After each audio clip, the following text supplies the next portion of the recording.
o jardim tropical.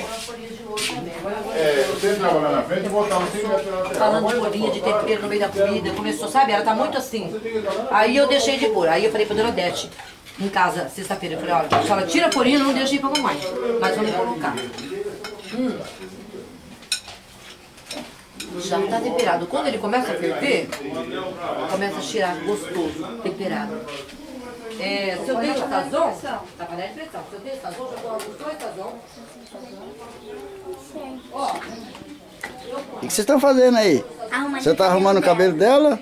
Agora você achou uma pra você arrumar o cabelo, né? Ela quer arrumar meu cabelo, eu nem tenho cabelo, ela fica tentando pentear meu cabelo. Agora achou uma que tem, ó, o estojo ali da maquiadora. Como que é seu nome? É Jamile? Jamile.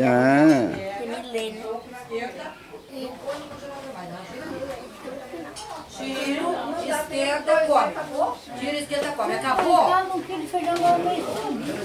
Imagina, é só pra feijão. Eu cozinhei 1 quilo. Foi quinta-feira. Hoje eu ia cozinhar de 4 novo. vezes por semana. E eu ia cozinhar feijão hoje. Você cozinha 4 vezes por semana? 3 casas. Mas eu cozinhei 1 Tem quilo. que levar comida. Mas eu cozinhei 1 quilo. Não, eu cozinho 600 gramas. É que eu cozinho um saco de feijão, eu cozinho 3 vezes, mais ou menos. Um pacote.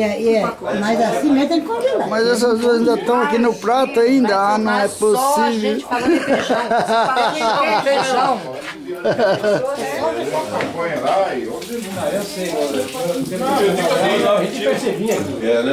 Ô, Nazaré, eu tô dizendo porque ela era oficial do governo igual a Rede Globo era, quer dizer, a publicidade... Porque não era oficial, mas era os que se davam bem. Era os que pegavam as melhores obras. Aí eles distribuíam dinheiro pros caras, pros chefes.